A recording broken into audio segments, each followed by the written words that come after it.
Monsieur le Président, Mesdames et Messieurs les jurés, cher public, bonjour. Est-ce neutre de mettre la main au paquet? Je dois admettre que cette question m'a tout d'abord plongé dans un embarras qui confine à la confusion la plus extrême.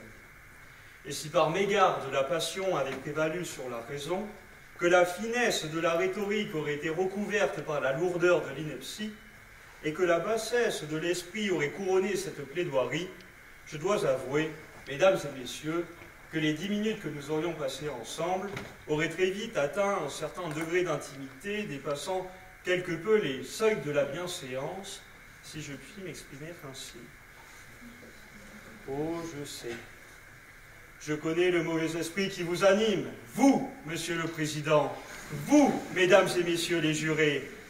Mais ce n'est pas aujourd'hui que vous parviendriez à souiller d'un mot ordurier la noble réputation de probité qui nimbe ce costume, alors que se cache sous ce long et élégant ensemble la plus grosse et la plus grande des confusions devant tant d'obscénité. Car ne vous y trompez pas, derrière ce sujet douteux, c'est bien le procès du paquet neutre de cigarettes qui se déroule aujourd'hui devant nous. Un procès que l'on pourrait qualifier d'inhabituel, pour ne pas dire exceptionnel. Et le souci de l'objectivité permanente, qui constitue sans nul doute le pilier fondamental de ce grand tribunal de la rhétorique, m'oblige à définir le cadre et l'ossature de cette plaidoirie. En effet, il va de soi que je ne contredirai point la neutralité du paquet neutre en faisant l'apologie du tabac. Fumer tue. C'est un fait acquis. Une vérité scientifique et universelle qui est ancrée dans le cœur de chacun. La cigarette est devenue au fil des années un fléau, un cancer, une menace qui vient jusque dans nos campagnes asphyxier nos fils et nos compagnes. En revanche, ce qui m'a fait bondir, ce qui a fait vibrer dans mes veines un flot d'adrénaline impétueux, de haine vengeresse, c'est la manière dont s'est immiscé, que dis-je, s'est introduit, que dis-je, s'est imposé le paquet neutre dans nos foyers. Car oui, ces paquets sans marque, sans logo et sans couleur, proposés par la ministre Marisol Touraine, se sont immiscés dans les couloirs du Parlement au point de balayer toute espèce de débat contradictoire et d'écarter la démocratie marchande pour y laisser régner le totalitarisme sanitaire. Dura lex, sed lex. La loi est dure, mais c'est la loi. Et à moins que le gouvernement n'interdise la consommation de tabac, le paquet neutre n'a aucun droit de s'imposer en mettant à mal nos droits les plus fondamentaux, tels que ceux de la propriété intellectuelle, des marques, ou encore de la concurrence, en obligeant une neutralité de tous les paquets. Et d'ailleurs, sont-ils si neutres, ces paquets neutres? Est-ce bien, comme le veut la définition, des paquets qui évitent de prendre parti, qui s'abstient et qui ne s'impliquent pas? Est-ce une simple boîte blanche avec écrit en son centre le nom d'une marque? N'étant point fumeur de nature, je dois vous confesser qu'avant cette plaidoirie, je ne savais que vaguement à quoi ressemblait un paquet neutre. Je suis donc allé sur le terrain. C'était il y a quoi, 4 ou 5 jours, je traînais un morne ennui dominical de pièce en pièce à travers mon appartement, dévêtu, une canette à la main, un sandwich dans l'autre, cherchant une idée fulgurante d'où jaillirait un argument implacable pour cette plaidoirie, dans laquelle, vous l'aurez remarqué, la délicatesse nacrée du style se dispute à la clairvoyance rigoureuse de l'analyse. Enfin bref. Je ne pouvais continuer sans savoir de moi-même à quoi ressemblait ce paquet soi-disant neutre. D'un pas de félin, je marchais dans les rues de Toulouse pour atteindre un bureau de tabac. À l'intérieur, stupeur, c'était l'horreur. Alors que se dressaient sur ma droite des revues quelque peu érotiques où l'on apercevait un nombre incalculable de paquets, s'élevait sur ma gauche, là, juste derrière le comptoir où était avachi un buraliste quinquagénaire, un mur de paquets sur lesquels étaient figurer les pires atrocités et obscénités que peuvent provoquer le tabac. Mais de quel droit l'État se permet cet acharnement? À moins qu'il n'en interdise l'usage, de quel droit l'État se permet d'imposer des paquets, tout sauf neutres, qui ont un impact négatif, qui travaillent dur pour supprimer les aspects positifs du tabac? Est-ce que l'on voit des campagnes contre ces campagnes de pesticides qui empoisonnent nos enfants dès le plus jeune âge? Est-ce que l'on voit des affiches contre ces McDo dont la malbouffe est aussi cancérigène que le tabac?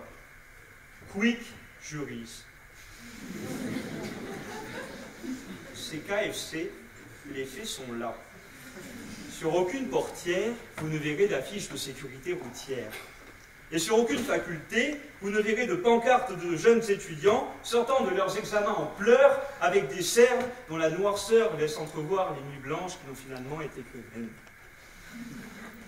Et pourtant, l'État s'entête à aller toujours plus loin dans les images et dans la barbarie tabacologique. Platon disait qu'en connaissance de cause, chacun, parce qu'il pense, est responsable de la sagesse ou de la folie de sa vie, c'est-à-dire de sa destinée. Et malgré ce que semble penser l'État, les fumeurs ne sont pas tant différents des gens normaux. La légende raconte même que ces individus aux doigts bleus et aux dents jaunes seraient doués d'une certaine sensibilité et dotés de la pensée. Ces fumeurs, en connaissance de cause, ont fait un choix, celui de fumer, qui est à leurs yeux un mal pour un bien. La voiture est-elle dangereuse? Oui. Est-ce que je la prends? Oui. Boire de l'alcool est-il dangereux? Oui. Est-ce que j'en consomme? Tous les jeudis. 3 heures de droit administratif le vendredi après-midi est-il dangereux? Oui. Est-ce que j'y vais? Non, pas suicidaire non plus. Mais ce sont nos choix que l'on fait en notre âme et conscience. Rajouter toujours plus d'arguments, aller toujours plus loin dans les images ne nous feront point changer d'avis, car la seule vérité qui importe, nous la connaissons tous, fumer tue. De cette certitude, chacun est responsable de la sagesse ou de la folie de sa vie. Alors, si l'État, pour cause de santé publique, souhaite arrêter la consommation de tabac, qu'il le fasse, qu'il le prohibe ou qu'il augmente les prix, mais qu'il ne se contente pas de ces demi-mesures qui n'ont pour seul effet que de favoriser les marchés parallèles, la contrefaçon et de provoquer la mort des buralistes. Ces paquets ne sont pas neutres, et mettre sa main à l'intérieur est encore moins. Cette certitude, j'en ai d'ailleurs moi-même fait l'expérience avec quelqu'un ici présent. Il se cache parmi vous. Et l'objectivité permanente qui préside dans ces lieux m'empêche de me taire plus longtemps. Cet homme, mesdames et messieurs, est bien plus qu'un juré pour moi. Il est mon étalon. Ma référence, bien sûr. C'était quoi, il y a 3 ou 4 jours, alors que je sortais de ce bureau de tabac pour acheter mon premier paquet de cigarettes, que je l'ai aperçu. Je l'ai vu, j'ai vu qu'il m'avait vu, j'ai vu qu'il avait vu que je l'avais vu. Il m'a dit « T'as une cigarette ?» J'ai compris « Tu veux aller en finale ?» Je lui ai dit « Oui ». Il m'a dit « Merci ». J'ai compris « Fayot ». J'ai crié « C'est faux ». Il m'a regardé bizarre, je l'ai regardé bizarre, c'était génial.